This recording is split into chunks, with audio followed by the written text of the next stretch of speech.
Bienvenue dans Au-delà du réel, Histoire mystique, la chaîne qui vous fait découvrir les expériences extraordinaires et mystérieuses. Bien avant d'écouter l'histoire mystique du jour, si vous êtes nouveau sur notre page, je vous invite à vous abonner, à commenter, à liker, à partager et à activer la cloche de notification pour ne rater aucune de nos émissions. Si vous avez des histoires à partager avec nous, contactez les numéros affichés à l'écran et envoyez votre histoire par notre vocale WhatsApp et nous la diffuserons sur notre page pour en faire profiter le plus grand nombre. N'oubliez pas que notre objectif est de sensibiliser et d'aider ceux qui nous regardent à éviter des situations similaires tout en offrant une chance aux témoins de trouver des solutions grâce aux réactions en commentaire. Écoutons donc ensemble cette histoire mystique qui certainement vous laissera sans voix. Bonsoir à toute la communauté au-delà du réel. Je suis là ce soir pour partager avec vous l'histoire d'une ancienne sorcière qui a décidé de me raconter comment elle a été initiée à la sorcellerie jusqu'à présent. En commençant son histoire, elle a dit qu'au départ, elle était orpheline de père et de mère à l'âge de 5 ans. Elle a été recueillie par une tante qui n'avait ni enfant ni mari, qui l'a prise sous son aile et qui est partie dans une ville avec elle. Et là, elle a commencé par l'élever. La tante s'occupait très bien d'elle et tout se passait bien jusqu'à ce qu'elle atteigne l'âge de 7 ans. Donc, les trucs ont commencé par se corser. Un jour, tard dans la nuit, la tante la réveille et lui dit que viens, on va sortir. Comme c'est un enfant, elle a accepté et la tante l'a mis dans la voiture. Et elle a dit qu'ils ont roulé jusqu'à... Ils sont venus au bord d'un fleuve et ils ont été embarqués dans une barque. Et ils sont allés ils ont traversé le fleuve et sont venus à la lisière d'une forêt. Et qu'elle avait toute peur et qu'elle se cramponnait à sa tante qui essayait de la rassurer. Et ils sont entrés dans la forêt. La tante a gardé fermement sa main. Et ils ont longtemps marché dans cette forêt. Et après une longue marche dans cette forêt, ils ont atteint le creux de la forêt où tout est devenu plus sombre que les autres endroits qu'ils avaient traversés. Et qu'elle a entendu des mots de bienvenue, des gens qui disaient bienvenue à sa tante. Et jusque-là, elle ne comprenait pas. Et sa tante a dit aux gens que bon, chose promise, chose due, elle a emmené la fille. Et qu'elle n'a toujours pas placé un mot. Et les gens ont demandé, est-ce qu'elle est prête? La tante a dit oui, qu'elle est prête. Et on lui a donné une calebasse noire remplie d'une eau noire. Que de plonger sa main dedans. Elle a refusé, mais sa tante l'a rassurée et lui a dit, regarde, tiens, moi-même je fais. Alors, fais, tu n'as rien à craindre, je suis ta tante. Ce qu'elle a fait, et quand elle a fait ça en même temps, elle ne sait pas comment ça s'est passé, mais elle s'est réveillée le matin dans son lit. Et elle a commencé par voir des trucs que les enfants de son âge ne voyaient pas. Elle voyait des esprits avec qui elle pouvait converser, rire. Elle s'amusait avec même les esprits. Elle a parlé à sa tante. Sa tante a dit que c'était tout à fait normal. Donc, c'est comme ça qu'elle a été initiée à la sorcellerie. C'est comme ça. Et la vie a continué. Et sa tante était une praticienne. Donc, elle faisait les médicaments à ceux qui n'arrivaient pas à concevoir les grossesses difficiles, ceux dont les maris sont partis, tout ça. Donc, elle a suivi l'exemple de sa tante. Sa tante l'a élevée, ils sont restés ensemble jusqu'à ce qu'elle atteigne l'âge de 19 ans. Et qu'un jour, elle et son copain ont commencé par avoir des disputes de couple parce que le copain a commencé par avoir peur d'elle.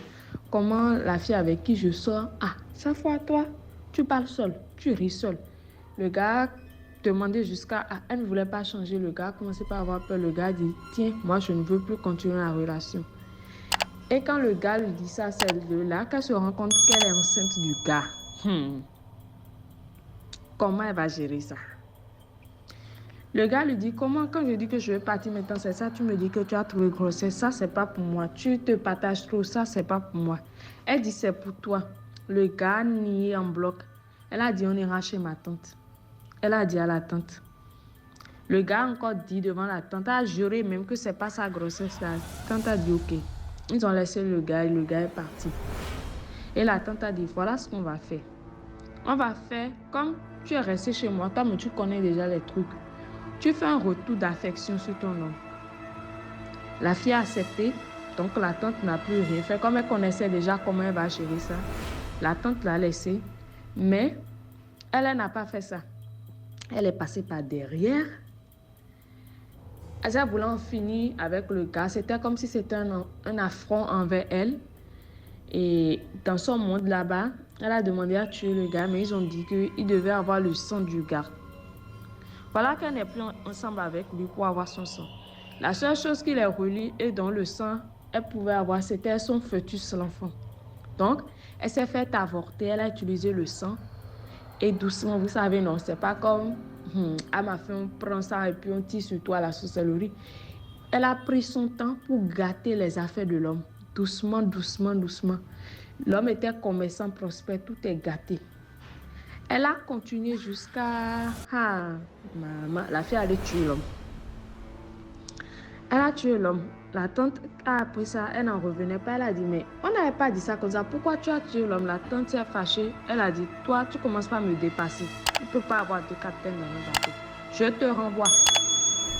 Elle a ramassé ses affaires. Elle est partie. Elle et la tante, c'est comme ça, leurs chemins se sont séparés. La fille a continué sa vie. Elle trouve des hommes. Il commence sa relation. Quelques temps après, c'est toujours comme ça. Jusqu'à ce qu'elle s'est mariée 3 fois à des hommes prospères. Elle a gâté leur activité, tout. Elle n'a jamais pu avoir des enfants, même pas un seul, ni avoir un mari. Donc, comme sa réputation commençait pas à monter, elle a décidé de changer de ville. Elle a changé de ville, elle est allée dans une autre ville où elle ne faisait rien. Elle faisait sa journée et le soir, elle se transforme en son animal totem qu'on lui a donné dans son monde de sorcellerie. Elle rentre dans une forêt où elle va chasser son gibier, elle mange le gibier cru, elle mange. Et c'était sa routine chaque fois. Et un beau jour, elle est allée dans la forêt. Elle était transformée en animal. Et elle voit 3 hommes cagoulés qui l'encerclent. En tant que sorcière, elle dit qu'elle avait peur. Mais elle ne savait pas comment elle allait faire. Elle a demandé aux hommes, mais qu'est-ce qu'ils veulent? Ils lui ont dit que ce n'est pas elle qui pose les questions ici, que c'est eux. Que de les suivre. Elle les a suivis, sont allés quelque part. Dans la même forêt où elle chassait, elle ne connaissait pas l'endroit. C'était plus profond, elle est allée là-bas. Ils l'ont présenté à leur maître. C'était des enfants, mais un enfant spécialement qui était comme le petit roi, le chef, qui lui a dit qu'eux, ils sont les enfants perdus. Mais que maintenant, elle va commencer par travailler pour eux. Ils l'ont convaincue. Et comme elle aussi, elle n'était pas petite, c'était un partenariat gagnant-gagnant. Elle a accepté finalement. Et ils lui ont donné des pouvoirs. Les pouvoirs, c'était quoi? De un, elle pouvait se transformer en une très belle jeune femme, très jolie, avec tout ce qu'il faut là où il faut. Et le second, elle pouvait se transformer en serpent et avoir son apparence naturelle. Du coup, elle a accepté et contre ça, elle allait ramener des âmes des hommes, le plus souvent. Elle a accepté, elle a quitté la ville là encore pour qu'on ne la soupçonne pas. Et cette fois-ci, elle est allée élu domicile dans la ville de Yaoundé, au Cameroun. Du coup, elle a commencé, elle se transformait et puis vous connaissez les hommes, non? Chacun voulait goûter la nouvelle là. Et c'est ainsi que elle a dit le nombre de personnes, de victimes qu'elle a fait. Elle ne peut pas compter ça du bout des doigts, mais c'est qu'elle a dépassé 300. Je dis, le dehors est risqué, le dehors est dangereux. Les hommes, attention. Elle dit que en voulant passer à l'acte, quand elle finit de dépenser pour elle, et en voulant passer à l'acte, elle se transforme en serpent et paf, elle le fait la fête. C'est quand eux viennent voir le corps, là, les familles, là, c'est pas, tu vois la trace de reptile. Hein. Non, non, non, non, c'est pas ça. Vous pouvez voir de la bave blanche sortie de la bouche. Oh, ça peut se manifester par arrêt cardiaque, mais personne ne peut jamais soupçonner un truc du genre, à moins que vous êtes fort spirituellement, vous saurez ce qui est arrivé à votre personne. Sinon, incognito, ni vu ni connu. Donc, elle a continué à faire profiter de la vie parce que les hommes la lui donnaient l'argent pour vivre la vie qu'elle voulait. Ça l'arrangeait bien. Et elle remplissait toujours sa part dans le monde astral là-bas. Elle a continué jusqu'à ce qu'un jour, elle est tombée sur nos amis là. Elle est tombée sur un prêtre. Les prêtres catholiques aussi, serrez la ceinture. Oh non, sont sortis ici. Les prêtres dépensent bien pour elle et tout. Un jour, le prêtre l'a invité. Ils sont allés passer la journée, shopping, tout. Manger, resto, et puis ils ont atterri à l'hôtel. Et le prêtre a commencé par avoir de mauvais pressentiments. Il a dit à la fille, ça y est, mais bon, lui aussi a commencé par ne plus vouloir parce que la fille a commencé par être gênée. Le prêtre a commencé par prier, Elle est rentrée en transe, elle a commencé par crier. Celui-ci a aspergé de l'eau bénite sur elle. Elle a commencé par changer de personnalité. Tantôt c'était elle, tantôt c'était la jeune fille pour qui elle se faisait passer, tantôt c'était le reptile. Et ça la brûlait, elle criait. Le prêtre dit, tu avoues. Elle a dit, non, le prêtre a dit, si tu n'avoues pas, je t'ajoute encore l'eau bénite, je vais te tuer ici. Il a commencé par prier les psaumes sur elle. Exercice direct sur elle. Elle a commencé par confesser tout ce qu'elle a fait. Elle a raconté du début jusqu'à la fin au prêtre. Et le prêtre l'a chargée direction l'église. Elle est restée coincée chez les catholiques. Ils ont prié délivrance sur délivrance, exorcisme. Plein de prêtres, ils ont prié pour elle jusqu'à... Elle a dit qu'ils lui ont arraché ça. Et figurez-vous, elle a quel âge? Elle a 57 ans. Vous voyez, elle a passé 50 ans. Un demi-siècle dans ce monde astral-là. Et le dehors est risqué. Ça, les hommes, les femmes, faites attention. Faites attention. Donc, elle a dit que jusqu'à maintenant, elle a décidé de raconter ça pour se libérer. Elle n'appartient plus à leur monde, mais elle en paye toujours les prix jusqu'à maintenant parce que chaque nuit, ils viennent la déranger. Elle ne peut plus avoir un sommeil paisible. Chaque fois, elle a peur, les menaces, elle a des crises épileptiques. Genre, c'est tout le temps les menaces parce qu'ils la réclament là-bas. Le travail qu'elle faisait là-bas, c'était trop grand. Ils n'ont pas trouvé quelqu'un comme elle. Et là, maintenant, elle essaie de réapprendre, de revivre et tout. Donc, c'était l'histoire que j'ai voulu partager ce soir avec vous. Qu'est-ce que vous en pensez? Allez-vous entendre des histoires pareilles? Donc, nous serons dans les commentaires pour vous lire. Merci.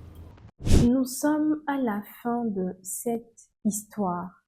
C'est donc le moment de laisser en commentaire vos avis, vos impressions et vos apports. Surtout, n'oubliez pas de liker et de partager au maximum. Merci de nous avoir suivis. D'ici là, portez-vous bien et à très bientôt pour de nouvelles histoires comme celle-ci.